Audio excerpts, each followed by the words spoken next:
find your passion, like for me was wrestling. That was my passion. I didn't know it until I came across it. Can you get affordable housing in good school districts? That's where you can really make a dent.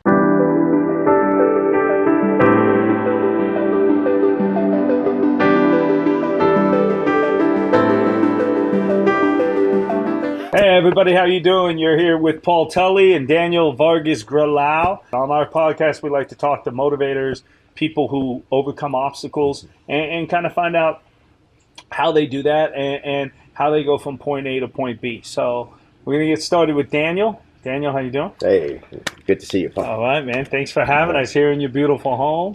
Tell us a little bit about yourself. Where'd you grow up? Where are you from originally? Was born in Puerto Rico.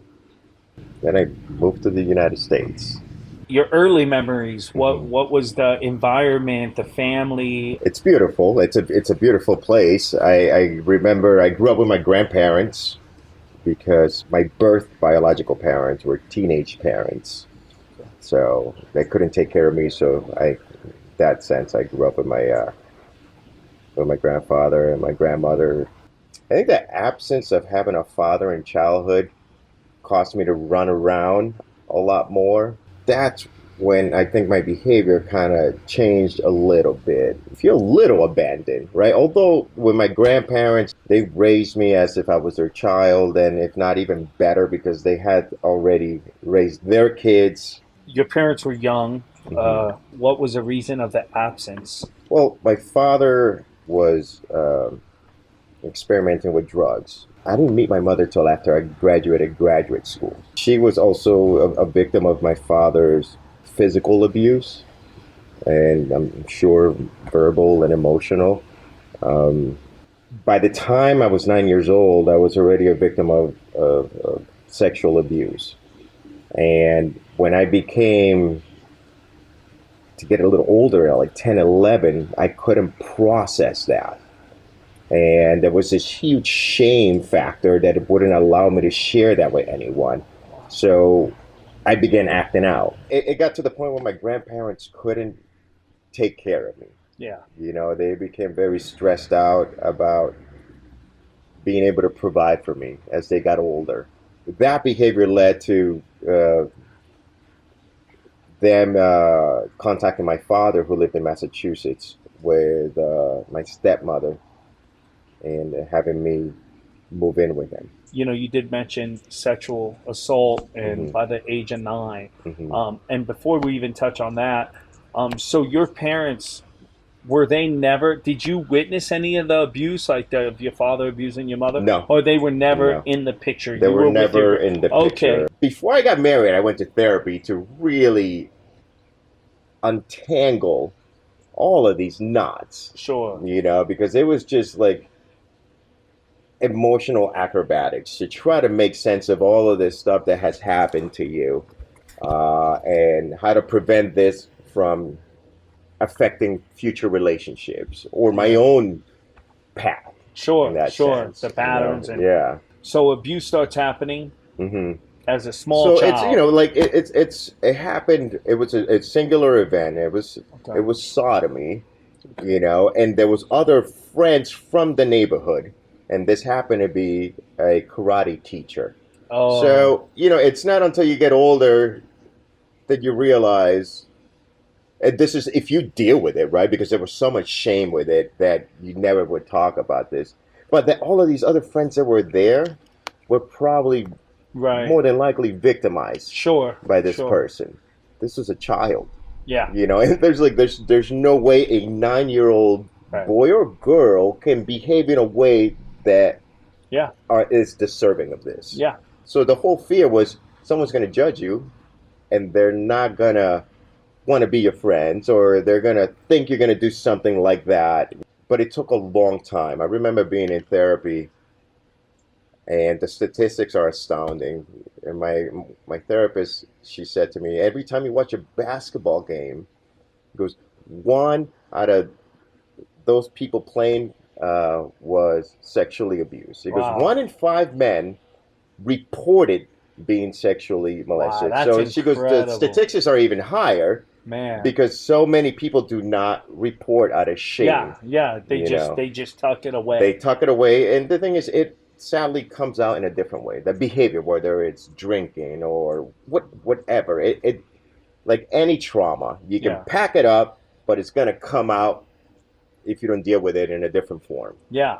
Yeah. And I definitely want to dig into how you overcame a lot of this trauma. And so Puerto Rico. So you leave Puerto Rico. Your dad's living in the States, Massachusetts, with your My stepmom. stepmother and Is three that at the time she had three other half siblings. you're coming to Massachusetts? What's that like? How old are you? You're in 8th grade. I You was fly eighth alone? grade. I was like 12. I flew alone. This is all, in I the times when remember you going could back- fly yeah. alone. We're looking at Massachusetts in the winter.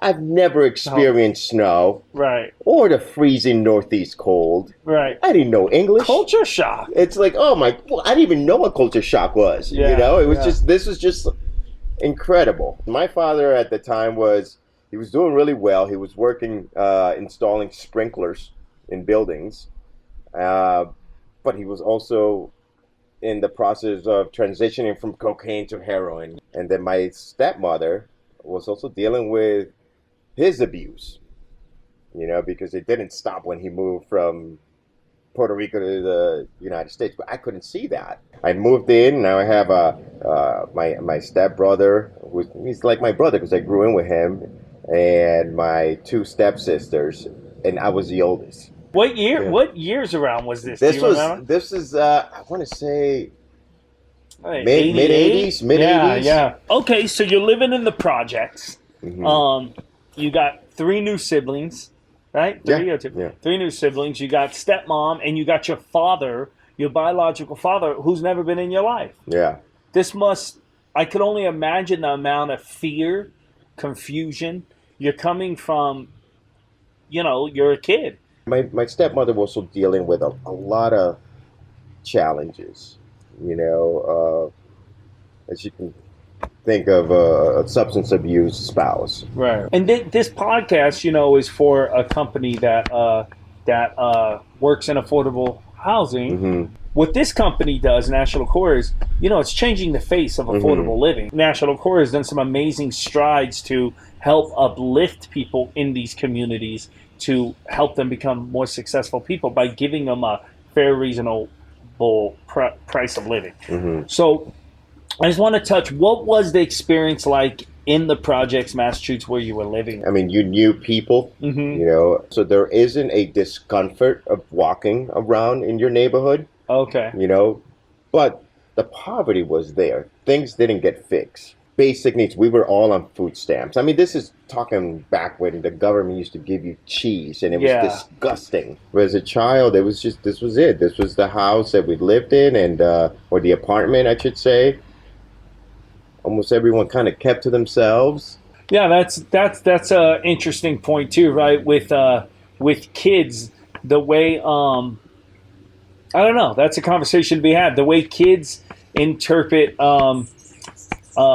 trauma, to an adult living in the projects, trying to raise a kid, a lot of humiliation, a lot of self-worth, a lot of feeling defeated and not enough, where a kid's like, they don't know the difference. They don't know. There's really a shame factor in that. sense, it doesn't come till like really school. Yeah. Is when you start getting introduced to like kids with nicer clothes. Well, you're comparing, So you're acting out a little bit. You're with your dad for 2 years, and then you. So what ends up happening, and this is when you deal with, can you, in respects to affordable housing, can you get affordable housing in good school districts? That's where you can really make a dent. The system's rigged, it feels, for some people. And I don't, I think what you're saying, if you're in a really low income community, you're in the projects in a rough area, the school district probably doesn't have the financing to bring in the same programs. I would imagine the pay that they're paying a teacher in Watts is different than they're paying an 8th grade teacher in Seal Beach. As well as what the environment that young people are seeing around them. I can't speak to that because I don't I don't know know the much details. about it But either. what I will tell you is I know the opportunities are not there. Right. That's what I And mean. I would that's what we're imagine the getting at, opportunities are because different. that's the problem, right? Can we get affordable living in this town, Hmm. right, where it has a decorated public school system, Right. where most kids that go to this school will apply and go to college. Right. I was still acting out because I couldn't sort out my emotional knots of my childhood trauma. And on top of that, I didn't have a relationship with my father. His substance abuse was starting to peak when I also became an adolescent. And one day my father came home and my stepmother said, "You need to talk to your child. He's acting this way." And he just started wailing on me. Mm. And I remember, and that was one of these blessings in disguise, right? Where my father started throwing me around, and all this glass starts breaking. This to the point that he broke my nose, and I started seeing all this blood. And it was okay. If I don't do something, I'm gonna die. So I Yeah. started fighting back. The neighbors heard so much ruckus that they called the cops, and the cops showed up, and by that time that the cops got there, my father had snuck out of the through the back door. When the cops showed up, my stepmother shared with the cops that I was acting out and that she took responsibility for my father's actions. That she had done this to me because I was Protecting acting him. out, protecting him, and it goes into the battered wife syndrome aspect, Wow. right? So he used to beat on her as well? Yes, he used to Okay, beat so on her. he was an abusive He was man. he was very Okay. abusive. Yeah. The cops clearly didn't buy in. The cops spoke Spanish. So when I shared, no, this my dad did this, and he left out the back. So the cops detained me. Well, I don't know if they did. They removed me from the home and placed me in a shelter. It was very comforting because in this shelter, you had rules, you had guidelines, and you had expectations and rewards. Sharing a room with somebody, and I think I shared the story with you before. I eventually ended up bumping into that guy Oh, right. down the Yeah. road. Yeah. He was And the one showing he you the was the one ropes. showing me the ropes. He goes, "This is the we eat at this time. We get free time during this time. Yeah. This is, and there were different counselors that would rotate to provide care or supervision for Yeah. us. I was in the shelter for about a month and a half. You're Wow. looking at about 6 to 8 weeks. And during that time, what was supposed to happen? My father was supposed to show up to court, claim me as his son, and do these parenting classes. Sure. Come get his kid. Come get your kid. Do what you need to do so your kid can go back and live with you. He never did. I was actually started doing well in school because I was still going to school, and I was getting rewarded for doing well. I was being acknowledged for doing, what I was supposed to be doing. Yeah. How'd Um, that feel? it felt great. It really felt like I counted. I was Yeah. being acknowledged. And at the run of the 8 weeks in there, my father's sister, who was just this blessing, she had 3 boys already, and she decided to take ownership of me, Mm. and she claimed me, and God bless her, she was just fantastic, and she followed all the court rules. My father could not have contact with me until he goes through court. And I remember my father trying to come over, and She's like, she no. was like, "No, if you want to see your son, you need to do what you need to do." Good. Yeah, she was the first step on this journey of progress. Mm. I'm moving into this town mid-year of my freshman year, to this town called Agawam. We were in a town where we were mixed with upper class, Yeah. and the kids there were going to school, and I remember them saying, "I can't wait to finish high school to move out of my parents' house. I can go to college." They're That was motivated. never Not even a thought. like, what college? I College. didn't even know what college was. Yeah. Like, that school had the best wrestling program in the state. Nice. For 15 years, they were sectional state champions. And it just so happened that I was just naturally got gifted. You know, the hard work was being acknowledged. You know, the sport came not easy to me because wrestling is not an easy sport. But boy, I loved it. What intrigued you besides about wrestling? Was it just because you were like, oh, it's, or was it, what did you know about wrestling? I had no idea. I didn't know anything about wrestling until I went to that school. Wow. But I knew that they were good. I mean, there were a lot of challenges in there, just thinking about in hindsight.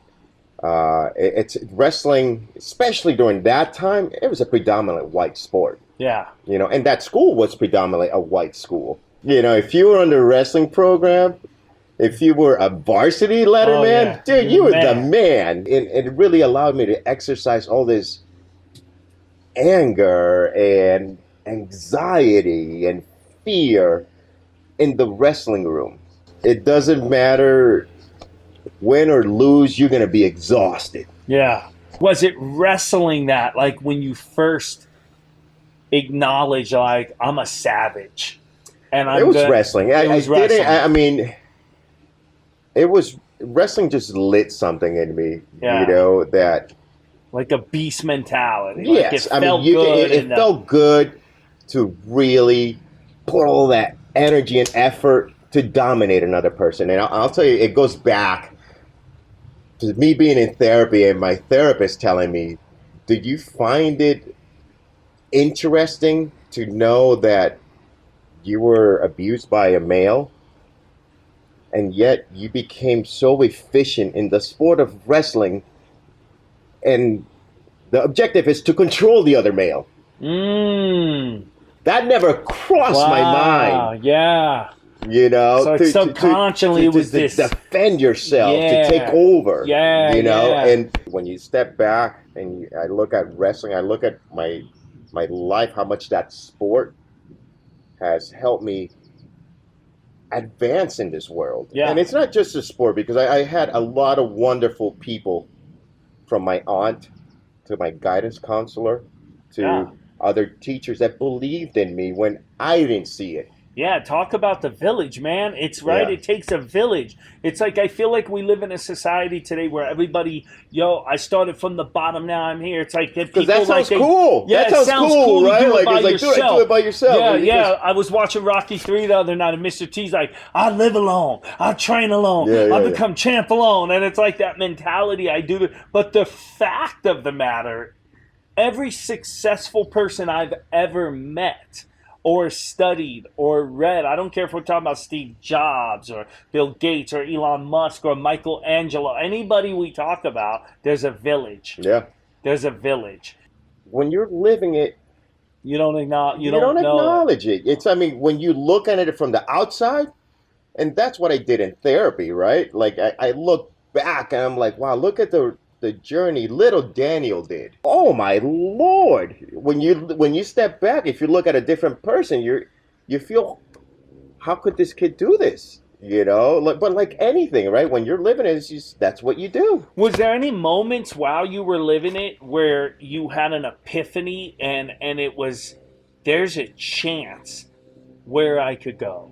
This is stuff that I talk to my kids about. There's certain aspects when you know you're gonna win. Whether the outcome, whether you do win or you don't. Right. But when you know you're going to win, there's nothing that's going to stop you. And wrestling gave me that. Wrestling gave me that confidence that, if you can do this, life is going to be easy. But we're talking about the physical suck, the training in the gym. You're doing what other people can't do or won't do. They can't. Or want to do. Or and want don't to do. Yeah. Right. You're taking yourself to a place of pain. And there's something so incredibly rewarding about that. What you said is, when you see I can do it, it definitely it changes how you see other obstacles in life. Absolutely. Right off the top, this is my first year I became a varsity wrestler. Nice. That was it. A sophomore year varsity, junior year varsity, senior year varsity. Killing it. Now, so now they're kind of, all of a sudden I'm kind of this not cool kid, but I was like, I know you. Yeah, I won't mess You with know, you. people know you. All my frustration, all my fears, all my anxiety, it's just zip. When you're in the wrestling room, it's just in there. You're in Yeah. there. You're going at Yeah, it, yeah. you know? And it was just fun. Nice. That was fun to me, you Nice. know? I was like, wow, I think I'm going to go into the Marines. Oh, the We had best. the guy come in, the recruiter, my guidance counselor. This guy that he went through me when I got admitted into the school, through that admission process. And he just saw something in me that I didn't see. I remember him pulling the recruiter into his office. He goes, he's not going into the Marines. He goes, Wow. if you sign up for the Marines, you and any other Marine recruiter are not welcome in our school anymore. I felt so valued. I felt like, this guy, Wow. someone cares for Believed me, in you. believes in me. And that was it. That's how I ended up going to college. I ended up going to college not because of an academic interest, but because of my pursuit in wrestling. And I only say that because it wasn't until I finished my undergraduate degree that you start looking beyond that. It's like, what are you going to do with your life? When I finish undergrad, I went to graduate school, but before that, I did theater in high school. Okay. And I remember my wrestling coach says, well, you can do theater now. You're done with college, or you can do, be an assistant coach and go to grad school. Wow. And I never thought about going to grad school, but that kept me closer. It kept me in the wrestling room. It kept me active, So I ended up getting a master's in educational psychology. Now you have a master's degree. Yeah. Where do you go from there? So you found your other love, which was theater in high school. I did You theater didn't in high know. school, but wrestling was Of course, everything, that was And I remember, sharing with my coach that I love theater. How did your coach respond to that? I'm just curious. No, he was very supportive. He Awesome. goes, I remember him being so cut and clear. Go, look, you're 3 hours from New York. Wow. It's the mecca of theater. You want to do acting, go do it. I'm not going anywhere. If it doesn't work out, come back here. This is home. Cool. It's funny how childhood trauma is still in there somewhere unless you sort it out. Yeah. So one of the ways I ended up trying to subconsciously address this is I got a degree in psychology. I started working in a methadone clinic. I worked at a jail. It was an internship, right, while I was getting my master's. And my father got incarcerated. It was the most awkward thing ever. I had so many mixed feelings. I felt ashamed. Right. I felt sad. And it wasn't until I got older I started feeling pity for my father. Yeah. Which that broke my heart. That I don't think a son should feel pity for his dad. Yeah, that's or traumatizing his mom. there. That's growth, right? Because it's no longer anger. I remember walking into the pods because I was a mental health counselor in the jails. I was forensics mental health counselor. Well, it was my master's. And I remember other inmates, and it's a jail, so you got everybody, right? Yeah. Oh, that's so-and-so's son. That must have tore you up, man. There was a lot of shame, there's sadness. Yeah. A lot of discomfort. Sure. Did you feel completely detached from the man your dad is? I mean, as far as men now, we're men. You're a man at this point, a young man. There was a big fear when I was growing up that I would be like my dad. Did you feel that when you left that day at some point? Was it pity, like, man, I'm not like you? No. The pity more... was more like, I am sorry that you're this age and this is what you're going through. It was just this cycle he could never get out of. Wow. He would go through methadone and then he would slip into, he never was able to get out of that, and I guess the sadness is you never got to see his true potential. And that's the sadness in general in life when you get this go at life to, this is it, this is our life, you get one life, to see your true potential. Yeah, and that's scary sometimes, right? That you don't measure up to what you want to be. But at least you get to. But you know what?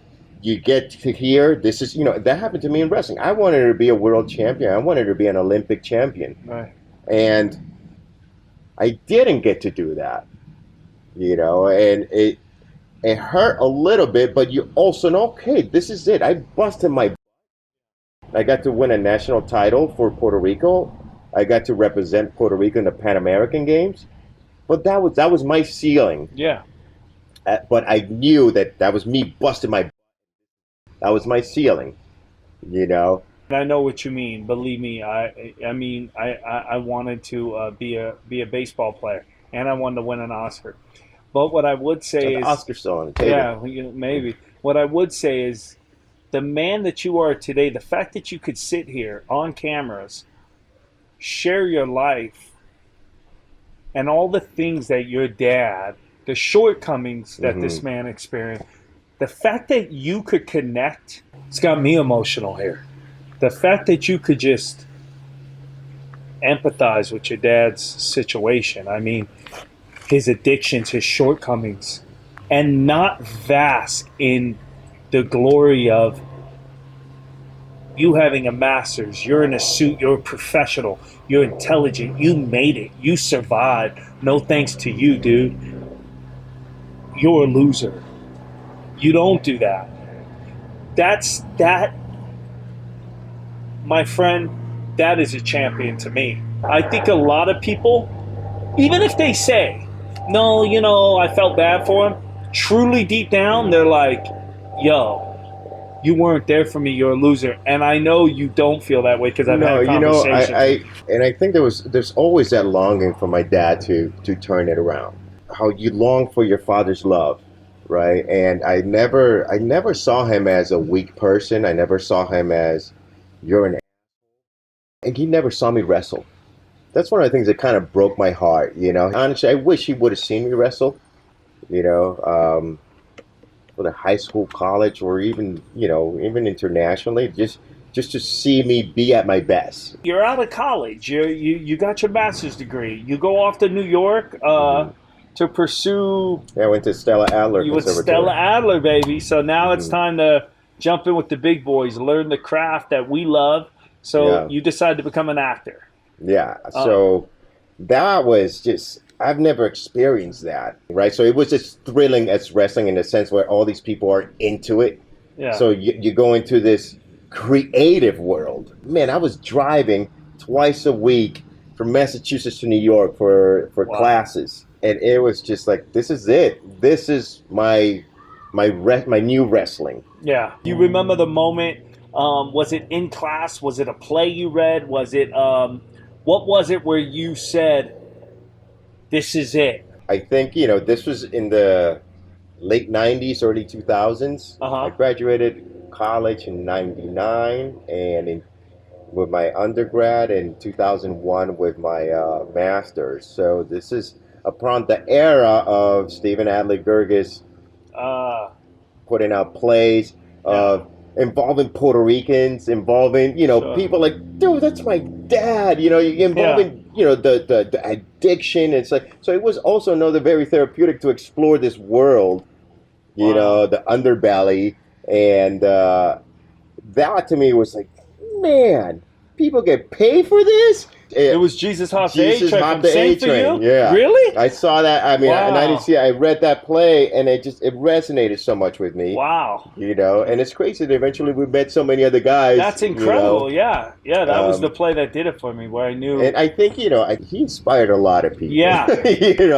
And to me, I looked at theater so much like wrestling. You practice, you perform. Yeah. That to me was the same thing. You rehearse. You break down this character. You break down that scene. You do all of this stuff. You turn it over. and you perform. Yeah. Or you live. You don't want to say perform, but you experience those characters. Yeah. You know. And then when you get in that black box, man, it's like you lose yourself and find yourself. Yeah. It's like blacking out the world and focusing on the world that we're creating and to be on with the stage. like-minded people. Yeah. I think that was really important also, to be with, like, you're not a weirdo. There's all these other weirdos that are like you, and they're really into it, you know? After I finished my master's, I hung around for a year, and then I said, this is, I'd either move to LA or move to New York. I was done with the winters, man. Packed my bags and I drove cross country. So I had this, I told my wife, it was a Puerto Rican Porsche. I had the Mitsubishi Eclipse. You get here, you set up shop, you start running? I got here, acting classes, and because I had done the Stella Adler, I ended up studying with another Stella Adler teacher, Ron Burroughs, out here, and then I started working as a social worker as well, because that's what my bread and butter as far as money making, to be able to pay rent and whatnot. Okay. Social work. Yeah, I worked in foster care social work. What was that like? Like, were you working in inner city communities then here in LA? Yeah, I mean, I was working all throughout LA. They work in conjunction with the Department of Children and Family Services. Very similar to what happened to me when they pull someone out of someone's home because of abuse, they get placed in foster care. And it was a great fit for me because I knew that world. I knew exactly what those kids are feeling. Fear these kids were going through, and then as a young adult, you see how they still want to be with their parents, although they were abused. It's in hindsight that you look back and you're like, holy cow, what a road that I traveled. Yeah. You know, I don't know if I could do that right now. How difficult it is for some foster kids to get pulled away from these super abusive homes, and they get put in a really good foster home and put them in a good school district. They put them in a great home. And I did foster care work for so many years until I had kids. And I was getting home around 9:30, and then emotionally I was like, I see my kids, my newborn babies in these kids' faces. And it was just like, you know what? And then I was doing acting, but I wasn't really committed into acting because I was doing this. And I was like, no, I can't do that. And it was a conversation I had with my wife, and my wife has been so supportive of me, where she was like, well, you know what? You can be a stay-at-home dad and you can pursue acting with both feet in, you know? And that's when I began booking work. Even though wrestling was your passion, acting is your destiny. Yeah. You're a terrific actor. You've worked with some of Hollywood's biggest actors. I know it's a matter of time till you become knock on wood, a household. I mean, we've seen it happen with how many of our friends now that are now crossed over and they're famous. And I do believe that's coming for you, man. I want the audience, for people out there that do watch this, after taking in all this, to also take in, how do I go from I'm secure, I'm making a salary, I'm working at this company, but this is not what I want. What I want is to be a ballet dancer. But let's jump in the family first, because you're a father, you're a husband, so you meet your wife, but give us kind of, the 10 minutes. I met my wife like 5 months after I moved into LA. Oh, wow. I moved into LA, and like 5-6 months I meet my wife. I met her at the gym. She had just finished medical school. And I was like, man, I didn't know anyone, and at that time I was starring in a play. I invited, it's such a corny line, right? Protecting my own bus. Like, hey, I'm doing this play. It's called True West. If you and your boyfriend want to come, feel free to come by. I think you'll enjoy yourself. Do the fish and pole out there, boyfriend. I don't have a boyfriend. Hey! In that case. Oh, Lord.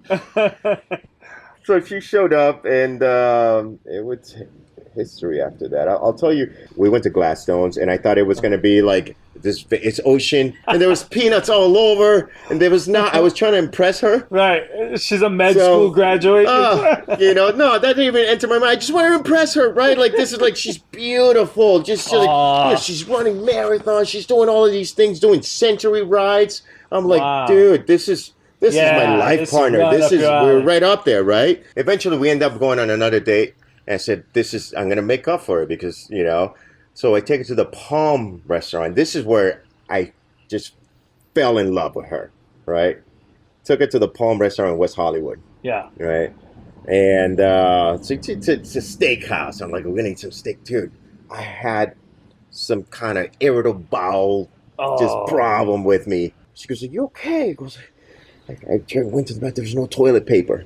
Oh, this is horrible, what is right? This, along came Polly? This is horrible, right? So I go back in there, and I go in there. Like, so she goes to the bathroom and grabs me toilet paper. From the woman's bathroom. Dude, I was like, yeah, she didn't judge me. She didn't, like, laugh at me. Yeah. And I was like, dude, that was it. And she made it happen. Dude, and that was like, you know what? This is a woman you marry. I tell my buddies this all the time. Look, if you don't admire the person you're with, you're going to take it for granted. And it's a wrap. You're going to end up doing that's going to, deteriorate that relationship.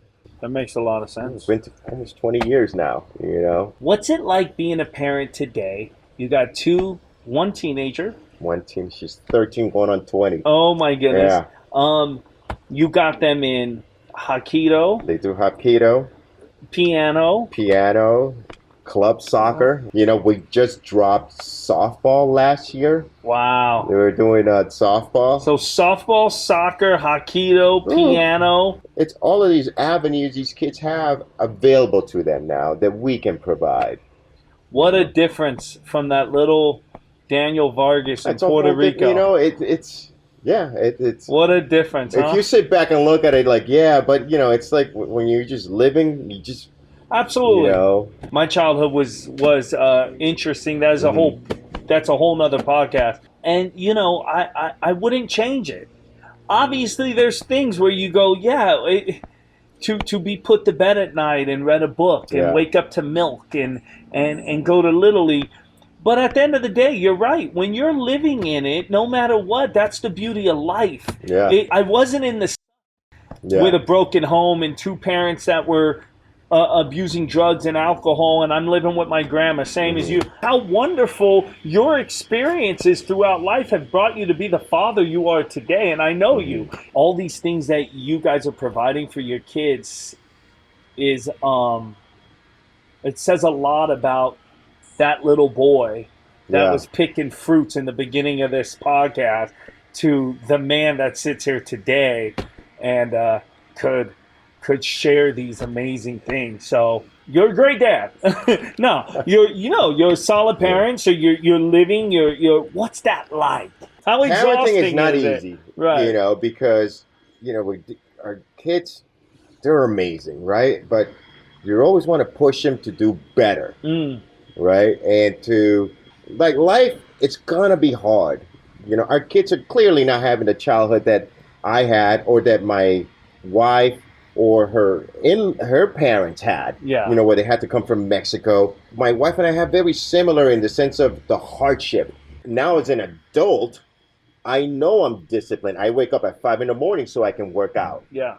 Because I know my day is busy. 5 a.m. is when I have to wake up and I get my workouts in. That's my discipline. These kids are developing their discipline without truly even knowing this is a discipline. Right. As they get older, like, dude, I did this, that. Yeah, it doesn't just happen. It's a lot of hard work went into that. And you were shepherded and you were assisted by your parents, but they're the ones that did the work. Yeah. So I guess that's how we're passing on a certain set of values and discipline to them.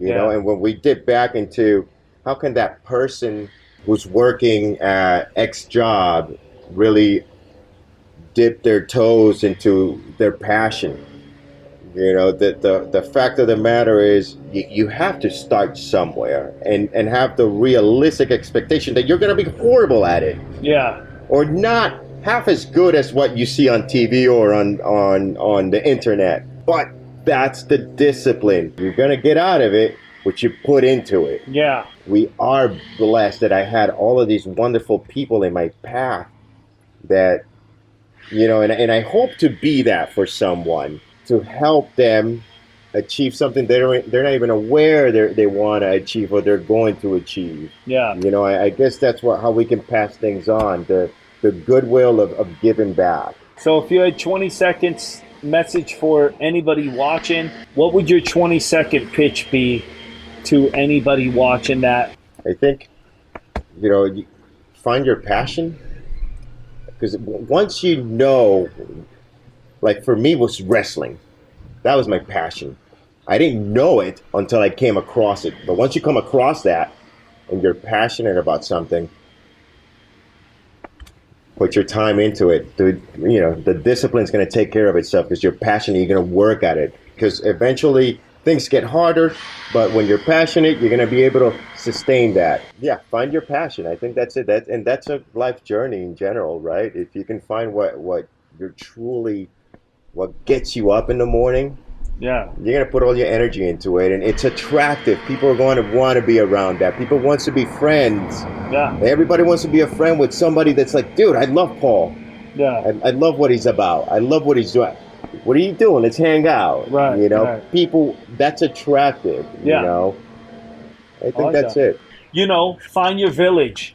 For anybody out there, we call this the FYI podcast. Follow your inspiration.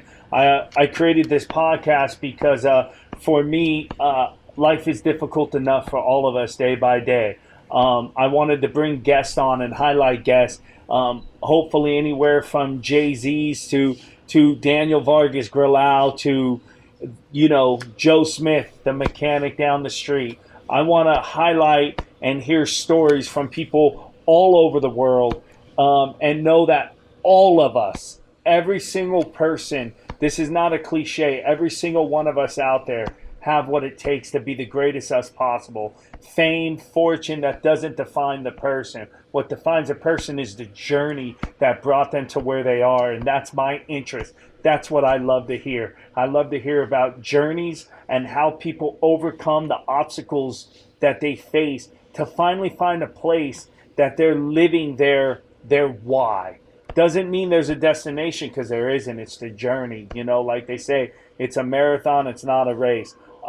So for anybody out there listening, I hope you enjoyed this podcast. I hope you enjoyed Daniel's story. If you want to find him, you can find him on Instagram. Daniel Graulau. Daniel Graulau. Spell it for him. DanielGraulau. Find Daniel, connect. And until next time, guys, remember, FYI podcast with Paul Tully. And remember, chase the impossible. Anything is possible. There is no impossible.